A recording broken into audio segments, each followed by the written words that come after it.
Amém? Segundo livro dos Reis, capítulo de número 7, a partir do verso de número 3, a palavra de Deus, ela diz assim: E 4 homens leprosos estavam à entrada da porta, os quais disseram uns aos outros: Para que estaremos nós aqui até morrermos? Se dissermos, entremos na cidade, há fome na cidade, e morreremos aí. E se ficarmos aqui, também morreremos. Vamos nós, pois, agora, e demos conosco no arraial dos Círios. Se nos deixarem viver, viveremos. E se nos matarem, tão somente morreremos. Levantaram-se ao crepúsculo para irem ao arraial dos Círios. E chegando à entrada do arraial dos Círios, eis que não havia ali ninguém. Porque o Senhor fizera ouvir no arraial dos Círios ruído de carros, ruído de cavalos, como o ruído de um grande exército. De maneira que disseram uns aos outros: Eis que o rei de Israel alugou contra nós o rei dos heteus e os reis dos egípcios, para virem contra nós. Pelo que se levantaram e fugiram no crepúsculo, e deixaram as suas tendas, e os seus cavalos, e os seus jumentos, e o arraial como estava, e fugiram para salvarem a sua vida. Chegando, pois, estes leprosos à entrada do arraial, entraram numa tenda, e comeram, e beberam, e tomaram dali prata e ouro, e vestes, e foram, e os esconderam. Então voltaram, e entraram em outra tenda, e dali também tomaram alguma coisa, e a esconderam. Então disseram uns para os outros: Não fazemos bem. Este dia é dia de boas novas, e nos calamos. Se esperarmos até a luz da manhã, algum mal nos sobrevirá, pelo que agora vamos e o anunciemos à casa do rei. Vieram, pois, e bradaram aos porteiros da cidade, e lhes anunciaram, dizendo: Fomos ao arraial dos Círios, e eis que lá não havia ninguém, e nem voz de homem, porém, só cavalos atados e jumentos atados, e as tendas como estavam dantes. E chamaram os porteiros, e estes anunciaram dentro da casa do rei. Amém. Irmãos, eu quero ministrar nesta noite sobre a cura das feridas da alma, ou a cura das feridas emocionais. E eu já vou logo lhe dizendo que, para que isso seja efetivo de fato, é necessário antes arrancar a casca, aplicar um asséptico, e então somente depois o bálsamo será derramado. Então aperta os cintos, segura bem aí na sua cadeira e deixa Deus ministrar no seu coração em nome de Jesus. Para que a gente venha entender o contexto desse texto, para que nós venhamos entender a situação do que estava realmente acontecendo aqui no capítulo de número 7, nós precisamos voltar ao capítulo de número 6, que é o contexto deste texto, e que explica o que estava ocorrendo. A cidade de Samaria estava cercada pelo exército do rei Ben-Hadad, o rei Ciro, e a cidade de Samaria sofria com a entrada de alimentos. Ela estava sitiada, ela estava bloqueada, de maneira que não entrava alimentos naquela cidade. E a situação ela era tão grave, tão devastadora, tão avassaladora, tão desesperadora, que 2 mulheres fizeram um acordo entre si de jantarem, de almoçarem os próprios filhos. Só que o que ocorre é que uma destas mulheres não cumpre o acordo. E então aquela que se sente prejudicada, aquela que se sente lesada, um certo dia ela vê o rei caminhando pelas muralhas da cidade, e então ela brada, ela grita ao rei, dizendo: ó rei, me ajuda, me acode, me socorre. E o rei então diz para aquela mulher: quem sou eu? Por acaso tenho eu vinho e trigo? E aquela mulher então explica para o rei o trato que havia feito com a sua companheira e explica a ele que havia sido lesada. O rei então ele fica indignado, o rei ele fica revoltado com aquela situação e ele pede a cabeça do profeta Eliseu. E ele faz isso porque tempos antes o rei tivera a oportunidade de exterminar este mesmo exército que estava agora sitiando a cidade de Samaria. Só que por conta de um conselho do profeta Eliseu, que dizia assim: você não vai matar prisioneiros de guerra. Então o rei ele liberta aqueles prisioneiros, e esses prisioneiros agora é o exército que milita contra a cidade de Samaria. Só que nesse meio tempo entra na cena, entra no cenário estes 4 homens leprosos. E como nós sabemos, pela força da lei, aqueles homens, eles eram obrigados a ficarem segregados, eles eram rejeitados, eles eram excluídos, eles eram privados do convívio social, do convívio familiar e do convívio com aqueles que eles amavam.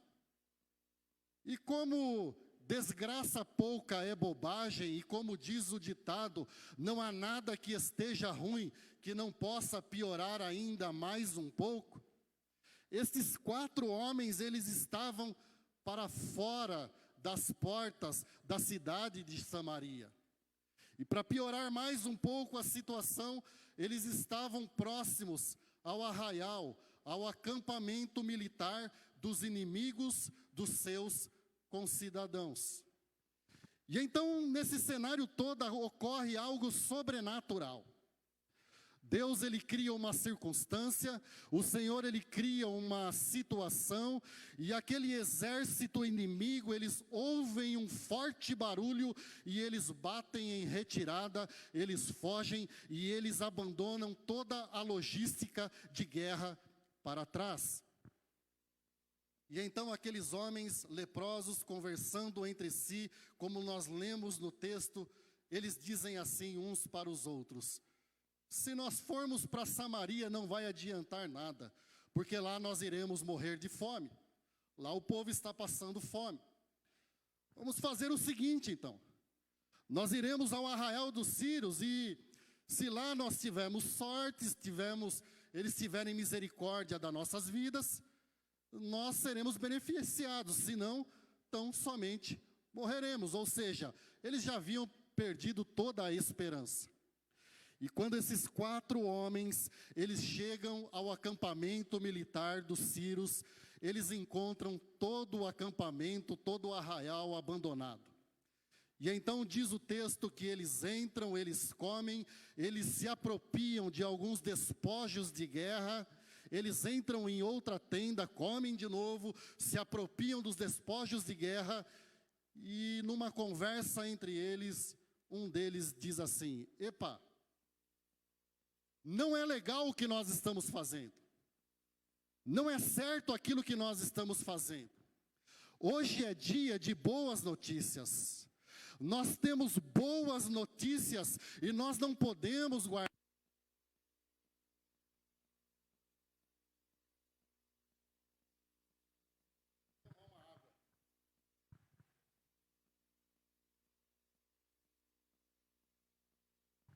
E então eles dizem assim: não é bom que nós guardemos esta notícia, essa boa nova, somente para nós. E então diz o texto que eles vão para a cidade e eles anunciam na cidade o que estavam acontecendo. Agora note e preste atenção, deixe o Espírito Santo ministrar no teu coração, irmão. Aqueles homens haviam sido rejeitados, segregados, excluídos, provavelmente sofriam o preconceito, a rejeição, mas mesmo assim eles passam por cima de todas as suas feridas emocionais, de todos os sentimentos negativos, de todas as emoções que traziam sofrimento à sua alma. e eles vão e anunciam para aqueles que eram a razão do seu sofrimento, provando para nós que realmente eles haviam sido curados na alma, que realmente eles haviam tido a capacidade, eles encontraram forças para superar o preconceito, a rejeição e todo e qualquer sentimento negativo que havia se instalado na alma deles por conta da doença que eles carregavam. E o que eu quero dizer para você nessa noite?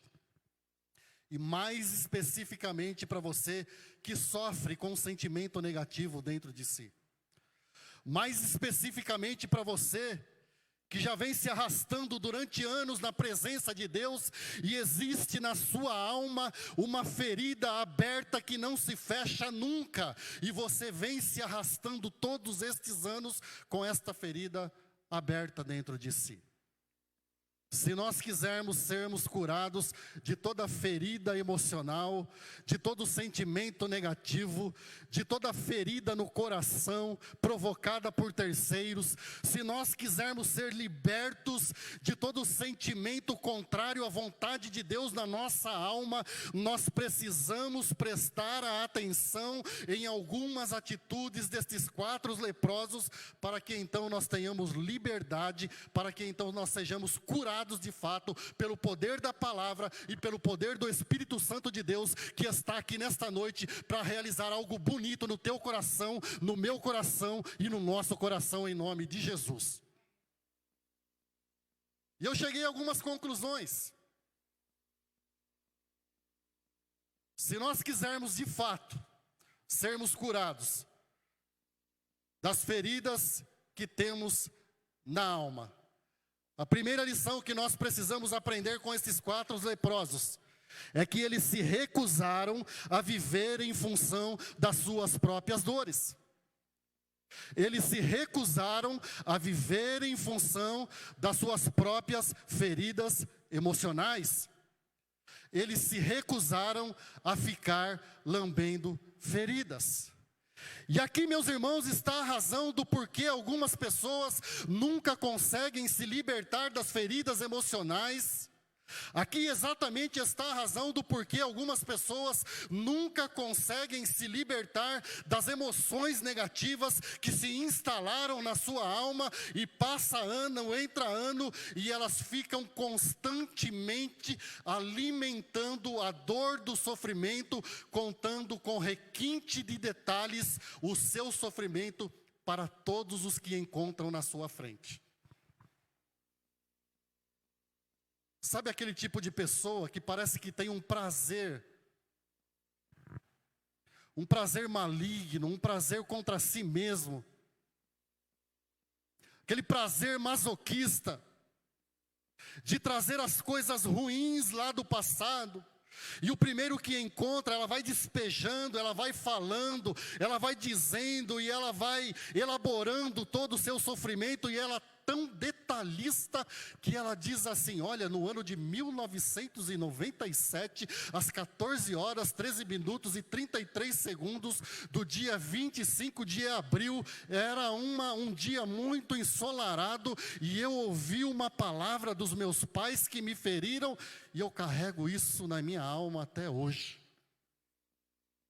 Quantos filhos estão carregando feridas na alma até hoje, porque não perdoaram os pais?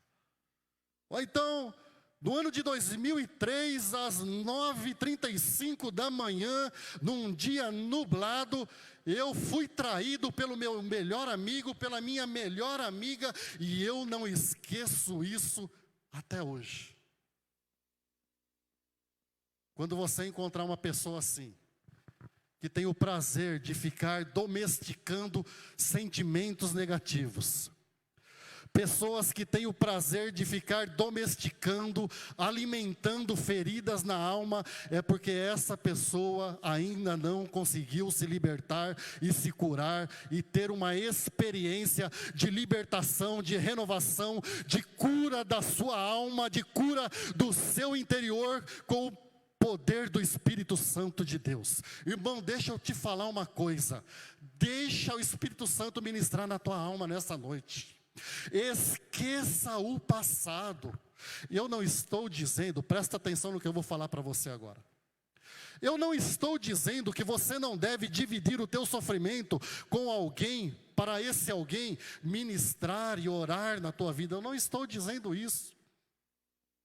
Talvez você tenha uma pessoa que é solidária a você, uma pessoa que é sua amiga, uma pessoa com a qual você tem intimidade, ou tem os pastores da igreja, os líderes da igreja, e você deve repartir com essa pessoa. Mas para, pelo amor de Deus, de ficar alimentando esse sentimento dentro da tua alma, porque isso vai destruir você, vai destruir a sua vida. Esquece aquilo que ficou no passado, porque o passado já não existe mais. O que existe é o presente, meu irmão. O Paulo, ele disse assim: uma coisa faço, e é que, esquecendo-me das coisas que para trás ficam e prosseguindo para as que estão diante de mim, prossigo para o alvo, pelo prêmio da soberana vocação de Deus em Cristo Jesus. O que o Paulo está nos ensinando, me ensinando e te ensinando nessa noite? Esqueça o passado de vez. Esqueça aquilo que te feriu do seu passado.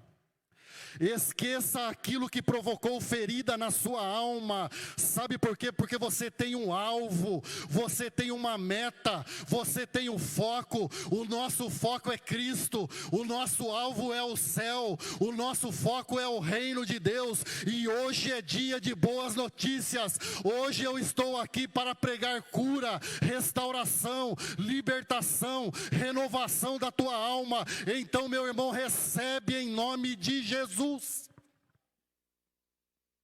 Esqueça o passado.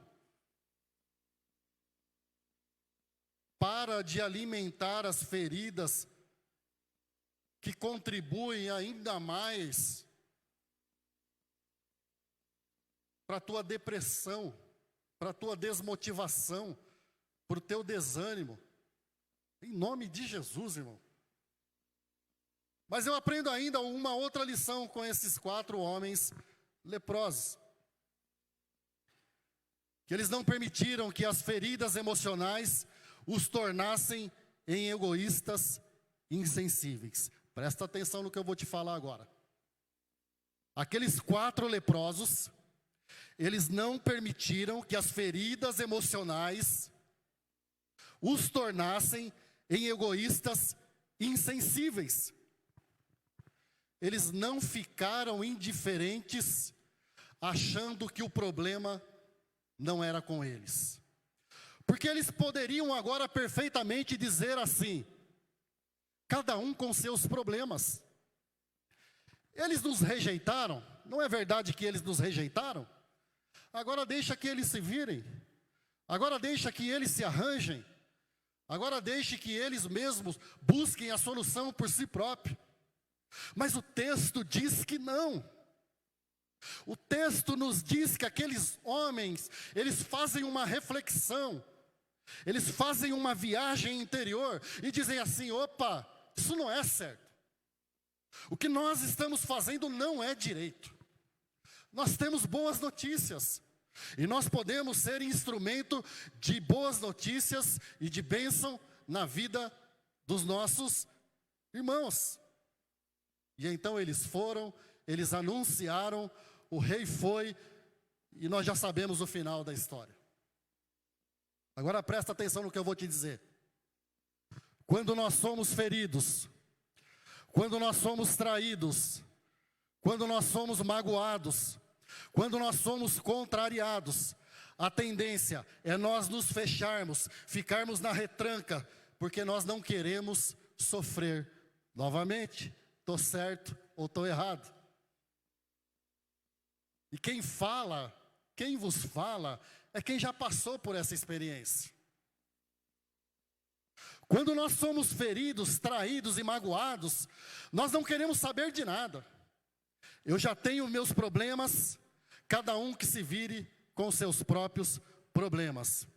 Eu já tenho as minhas dificuldades, então que cada um se vire com as suas próprias dificuldades.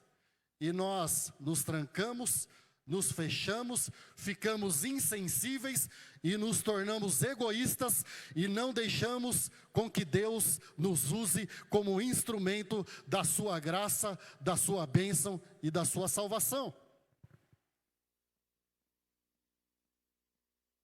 Estou certo ou estou errado? Quantas vezes nós pensamos assim? Agora deixa eu te falar uma coisa. Sabe por que talvez você não tenha sido curado, liberto, restaurado e renovado ainda pelo poder do Espírito Santo de Deus e pelo poder da palavra de Deus? Porque talvez você tenha se tornado um insensível e um egoísta, como eu me tornei um dia. Como eu me posicionei um dia. Aquela postura egoísta, aquela postura insensível. Eu já tenho meus problemas, que cada um se vire com os seus. Eu não quero saber de mais nada. E aquela ferida só aumentava, aquela emoção só piorava, a cicatriz nunca fechava, a minha alma sofria, porque eu deixei que o egoísmo e a insensibilidade privasse outros de eu ser instrumento de bênção na vida deles. E a palavra de Deus nos diz assim, meu irmão, que é dando que se recebe. E talvez você ainda não foi curado, porque você está fechado na retranca, você não quer saber de nada, você não quer saber do reino de Deus, cada um por si e Deus para todos. Mas deixa eu te dizer uma coisa nesta noite: pense diferente, renove a sua mente com a palavra de Deus, porque a partir do momento em que você decidir, eu vou ser um canal de bênção, Deus vai se encarregar de te curar, de te libertar, de te renovar, de te restaurar e de te tirar essa ferida que está na sua alma, no nome de Jesus. Agora presta atenção. Mesmo traído, mesmo ferido, mesmo abandonado, mesmo rejeitado, Jesus não desistiu de mim. Mesmo traído, rejeitado, abandonado, Ele foi até o fim. Mesmo traído, rejeitado, abandonado, desprezado, Ele foi até a morte, e morte de cruz. E esta é a razão pela qual nós estamos aqui nesta noite, porque pelas suas pisaduras nós fomos sarados, nós fomos curados, nós fomos libertos, porque Ele foi até o fim, porque Ele não desistiu de mim, porque Ele não desistiu de você, porque Ele não desistiu de nós. É que nós estamos aqui nesta noite adorando, exaltando e glorificando ao nome do Senhor. Então, meu irmão, glorifique ao nome do Senhor, porque hoje é dia de boa notícia, hoje é dia de cura, hoje é dia de restauração, hoje é dia de renovação sobre a sua vida. Ele não desistiu de nós. Por que você vai desistir agora? Eu desisti. E o preço pago foi muito alto, não compensa. Deixa Deus te usar para ser canal de bênção na vida de outros. Deixa o Espírito Santo usar a sua vida, porque à medida que você vai se entregando ao Senhor, se colocando na presença do Senhor, Deus, eis-me aqui, usa-me a mim. Ah, meu irmão, se prepara, porque o Espírito Santo vai vir sobre a sua vida e coisas maravilhosas vão acontecer em você e através de você para a glória do nome dEle.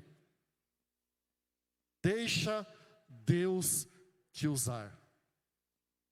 Deixa Deus te usar. Mas eu aprendo ainda uma terceira lição com esses 4 leprosos. É que eles não fizeram dos sentimentos negativos e das feridas emocionais justificativa para a vingança. Eles não fizeram dos sentimentos negativos e das feridas emocionais justificativa para a vingança. Porque quando nós somos traídos, magoados, feridos, rejeitados, quando as pessoas olham para nós e balançam a cabeça, quando ninguém quer relacionar-se conosco, nós ficamos com aquele desejo de revanche, com aquele desejo de dar o troco, de pagar na mesma moeda. Nós vamos alimentando dentro da nossa alma aquele sentimento que diz assim: uma hora ele me paga, uma hora ela me paga. Ou então, faz Deus de fiador. Uma hora Deus vai pesar a mão sobre este indivíduo. E nós colocamos Deus como fiador da nossa dor. Nós colocamos Deus como fiador da ferida que está na nossa alma. E nós fomos chamados para abençoar e não para amaldiçoar. O cristão é canal de bênção. O cristão é canal e instrumento de restauração e cura e libertação e não de maldição. Mas nós vamos alimentando aquele sentimento dentro de nós. E diz um ditado, que a vingança é um prato que se come frio, pois eu lhe digo que a vingança é um prato que se come quente e fervente. Porque a pessoa que está possuída pelo sentimento de vingança, pelo desejo de vingança, já está com as chamas do inferno instalada na sua alma. É uma pessoa que não tem tranquilidade, que não tem paz, que não tem sossego. É uma pessoa ansiosa, é uma pessoa atribulada, é uma pessoa que não tem paz consigo mesmo, com os outros e com Deus. Porque ela só pensa em vingança. Ela só pensa em dar o troco ao outro. Ela não vê a hora em que Deus pese a mão sobre aquele que o feriu. E é impossível falar de vingança sem lembrar de José. Quando José tinha todas as possibilidades, quando José estava investido de autoridade, quando José tinha toda a oportunidade de vingar-se dos seus irmãos, ele retribuiu o mal com o bem. E lá no capítulo de número 50, a partir do verso de número 20, os irmãos de José ficam com medo, porque agora Jacó já era morto. E os irmãos de José então ficam com medo de que José, agora com o pai morto, ele se vingasse dos seus irmãos. Mas José, como era homem de Deus, tinha o coração de Deus, ele se volta para os seus irmãos e diz assim: por acaso estou eu no lugar de Deus? Por acaso sou eu Deus? Por acaso o poder de retribuir a vocês o que vocês merecem está nas minhas mãos? E José diz assim, uma das frases mais lindas que existem na Bíblia, no meu conceito: vocês, na verdade, intentaram e tramaram o mal contra mim, mas o meu Deus, o meu Senhor, que é fiel, transformou todo o mal em bem, para que se veja como neste dia, e muita gente se conserve em vida. Sabe o que isso significa, irmão? Presta atenção, deixa Deus ministrar no teu coração. José conseguiu superar aquele sentimento de vingança. José conseguiu vencer aquela postura vingativa, ressignificando todo o sofrimento pelo qual ele havia passado. José conseguiu olhar pela ótica de Deus, pelas lentes de Deus, que todo o sofrimento que ele havia passado serviu para que a sua família, todo o Egito e muita gente fosse abençoada. Irmão, presta atenção no que Deus está te dizendo esta noite. Para com esse desejo de querer que Deus pese a mão sobre o outro. Abençoe aqueles que te perseguem, diz o Senhor. Abençoai e não amaldiçoai. Se te baterem na face esquerda, ofereça a direita. Se te baterem na face direita, ofereça a esquerda. Se roubarem a tua capa, caminha junto. Ressignifica, reinterpreta. Olhe com as lentes de Deus. Talvez você não entenda hoje aquilo que está acontecendo, mas em última análise, Deus vai transformar todo o sofrimento em bênção na sua vida, em nome de Jesus. Sabe por quê? Porque todas as coisas cooperam e contribuem para o bem daqueles que amam ao Deus. Você não está entendendo nada, você não está compreendendo nada, mas todas as coisas cooperam para o seu bem, todas as coisas contribuem para o seu bem. Então, meu irmão, glorifique ao nome do Senhor, porque aquilo que você não está entendendo hoje, você vai entender lá na frente, em nome de Jesus. Todas as coisas, o bem e o mal. A palavra do Senhor diz que enquanto Jó orava, homem de Deus, enquanto Jó orava pelos seus muito amigos, amigo da onça, a palavra do Senhor diz que Deus restaurou a sua sorte e libertou Jó do seu cativeiro. Segura a revelação para a tua vida, filho. Ore pelos teus inimigos, porque enquanto você ora pelos teus inimigos, Deus vai te livrar do teu cativeiro. Deus vai te libertar desse cativeiro pelo qual você vem se arrastando durante anos, e Ele vai curar as feridas da tua alma, vai curar o teu coração, vai arrancar esse sentimento de vingança que está dentro de você e vai mostrar para você que Ele sempre esteve contigo em todos os momentos da sua vida. Sabe por quê? Porque o Senhor é meu pastor e nada me faltará. Não me faltará lutas, mas não me faltará vitórias. Não me faltará lealdade, mas não me faltará traição. Não me faltará doença, mas não me faltará cura. Não me faltará dificuldades, mas não faltará também sucesso. Porque o Senhor é o nosso pastor e nada nos faltará.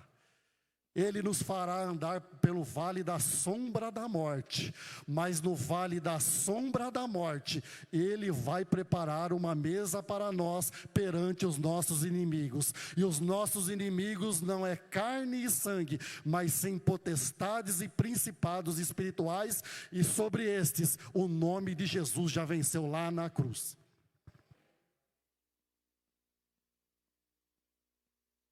Está compreendendo o que o Espírito de Deus está ministrando na tua alma? Mas eu aprendo ainda uma quarta lição com esses 4 leprosos. Para encerrar, eles reconheceram o seu valor e a sua importância, mesmo sofrendo a rejeição. Guarda isso no teu coração. Eles reconheceram a sua importância e o seu valor, mesmo sofrendo a rejeição. Ainda que fragilizados emocional e fisicamente, eles tiveram forças para vencer a postura vitimista, aquela postura do coitadismo. E eles superaram todo o preconceito e toda a rejeição, toda a exclusão, toda a segregação, todo menear de cabeça que sofreram,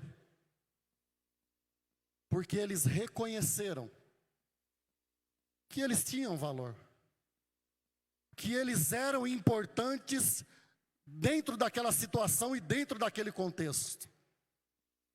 E uma vez reconhecendo isso, eles não guardam isso para si mesmo. Eles querem dividir. Eles querem abençoar. Porque agora eles não se importavam mais com as palavras de maldição, com o preconceito, com a rejeição, com a ferida que estava na alma, porque ela já não existia mais. Porque eles entenderam o seu valor e a sua importância. Deixa eu dizer uma coisa.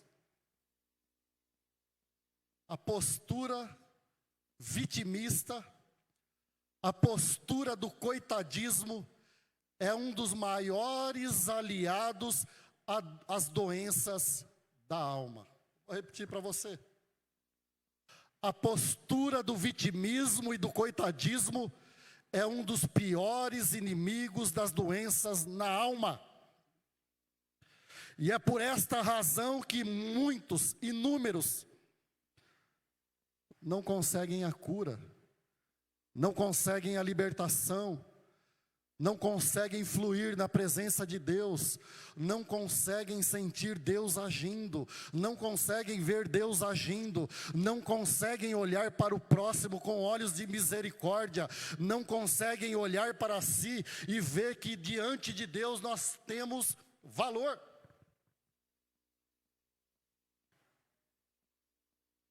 Para com isso, irmão. Para com essa postura de vitimismo, de coitadismo. Porque como nós já bem sabemos, as vítimas da sociedade se rebelam. As vítimas da sociedade se revoltam. Aqueles que se julgam vítimas da sociedade estão aí fora, matando, roubando, fazendo maldade. E quando nós nos colocamos nessa postura de vitimismo, de coitadismo, nós também matamos, roubamos e fazemos maldade. Talvez não literalmente, mas roubamos a esperança do coração do nosso próximo, matamos a fé do nosso próximo, fazemos maldade no âmbito e na esfera espiritual para o nosso próximo. A palavra do Senhor diz assim, na primeira carta de Pedro, no capítulo 2, no verso de número 9. Vós sois a geração eleita, o sacerdócio real, a nação santa, o povo adquirido, para anunciar as grandezas daquele que vos chamou das trevas para a sua maravilhosa luz. O que Pedro está querendo nos ensinar? Simples. Quando você elege alguém, por que você elege alguém? Pelo amor de Deus, não vai me fazer um papelão aqui nessa noite. Não vai me falar que é porque você recebeu R$50 para votar num candidato ou receber uma cesta básica ou uma escritura de uma casa. Por que nós elegemos alguém? Porque nós reconhecemos naquela pessoa qualidades e potencial. Porque nós reconhecemos naquela pessoa que é uma pessoa que tem condições de cumprir o papel para o qual está sendo convocado. E o que isso significa para nós? Traduzindo em miúdos, trocando com arroz e feijão. Significa, meu irmão, que Deus te elegeu, que Deus te escolheu, porque Deus reconhece em ti potencial, que Deus reconhece em ti qualidades, que Deus olhou do céu para mim e para você, e viu em nós potencial, sabe para quê? Para anunciar as grandezas daquele que nos tirou das trevas para a sua maravilhosa luz. Ei, nós somos instrumentos Nós somos canal de bênção nas mãos do Senhor. Sabe para quê? Para anunciar ao mundo que Ele nos tirou das trevas e nos transportou para a sua maravilhosa luz. Você e eu estávamos em trevas, mas hoje nós estamos aqui diante da sua maravilhosa luz. É por essa razão. Porque você é a nação santa, povo separado, esses daqui são meus, sacerdócio real, povo escolhido para ministrar a Deus, povo adquirido, povo comprado com preço de sangue, e o sangue que foi vertido na cruz. Assuma a sua postura de filho. Assuma a sua postura e identidade de filha. Para de bancar o coitadinho e a vítima. Seja o protagonista do seu destino, porque Deus já te escolheu, Deus já te separou, Deus já está te orientando nesta noite. Deus já te escolheu para anunciar as grandezas do seu poder e da sua glória. Você é filho, você é filha, você é um escolhido de Deus. Então se levante e assuma a sua postura de filho e filha de Deus. Não tem nenhum coitado aqui. Não tem nenhuma vítima aqui. Valorize o que você tem. Valorize o que você tem. Você é um ser, você é alguém tão importante para Deus. Nada de ficar sofrendo angústia e dor nesse seu complexo inferior, dizendo às vezes que não é ninguém. Eu venho falar o valor que você tem. Eu venho falar o valor que você tem. Ele está em você. O Espírito Santo se move em você, até com gemidos inexprimíveis. Por isso levante e cante, exalte ao Senhor, porque você tem valor, porque você é um escolhido e uma escolhida de Deus, e você tem valor porque você tem sobre a sua vida o selo do Espírito Santo de Deus. Eu e você temos valor porque nós fomos selados com a promessa do Espírito Santo de Deus. Eu e você temos valor porque um dia Ele nos escolheu, Ele nos adquiriu pelo preço de sangue, e sangue vertido na cruz. Então, meu irmão, levante, cante e exalte ao Senhor, porque você e eu temos valor. Vamos nos colocar em pé em nome de Jesus.